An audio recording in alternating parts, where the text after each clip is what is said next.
Everyone, welcome back to another episode of Programming Basic. In this video, we are going to learn how to reset your password in GoDaddy account. First step is to open your preferred browser. Here I am using Google Chrome. Now on the search bar, type in godaddy.com and it will lead you to a home page of GoDaddy website.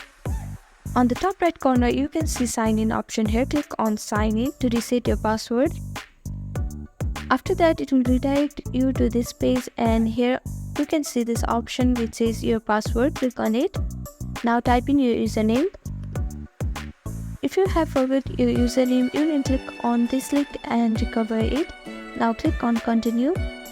Now after that, you will receive an email to reset your password. So reach out to your respective email and there you can find the instruction that you have to follow to reset your password. This is it for today's video. Thank you for watching. I hope this video was helpful to you. Please do like, share and subscribe to our channel, and don't forget to comment down below if you have any queries. Thank you.